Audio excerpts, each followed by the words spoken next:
Dans le village d'Abokro, la délégation a visité le jeudi 26 septembre 2013 le projet QPP, mis en place par le chocolatier Barry Calbo en collaboration avec la coopérative agricole de Glibiagui, la Copagli. Ce projet prend en compte la construction d'une école évolutive pour les populations.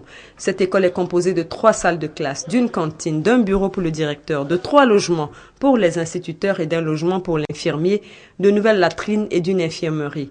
Le tout alimenté par l'énergie solaire et un château d'eau. À Kragui, les membres de la délégation ont pu visiter le projet Vision for Change, développé conjointement par le groupe Mars et ICRAF. Il s'est agi pour ces 2 groupes de réhabiliter les anciens bâtiments et construire un nouveau bâtiment pour l'école primaire Anokro 1 et 2. En plus, le groupe a offert une cantine sans couvert et une bibliothèque entièrement équipée par la première dame de Côte d'Ivoire, Dominique Ouattara, avec plus de 400 ouvrages. En plus de cette école, la délégation a visité un centre de formation et d'information sur la régénération de la cacao-culture et des parcelles de plantation expérimentale de cacao. À Goboué, les membres de la délégation du CNS et du CIM ont visité une école de 3 classes et des latrines offertes par le groupe Nestlé en collaboration avec les populations de ce village. L'objectif de ces projets de développement communautaire, favoriser la scolarisation des enfants en milieu rural et par ricochet remédier au phénomène de travail des enfants dans la cacao-culture.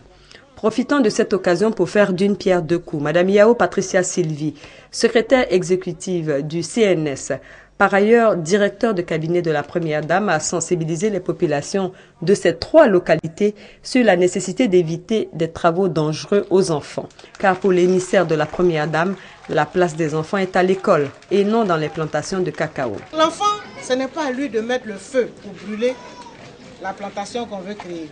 Ce n'est pas à lui d'abattre les arbres. Ce n'est pas à lui qu'on va donner la grosse machette bien aiguisée pour dire qu'il faut nettoyer. Alors qu'il a 8 ans, il peut se blesser. Ce n'est pas à l'enfant qu'on va charger le pulvérisateur pour dire qu'il faut pulvériser le cacao.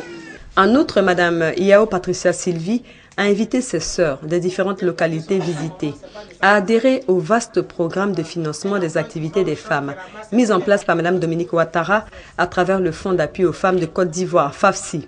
Pour terminer, Madame Yao Patricia Sylvie a remis au nom de la Première Dame de Côte d'Ivoire la somme de 1 900 000 francs aux populations des différentes localités. En retour, elles ont offert de nombreux présents à leurs hôtes.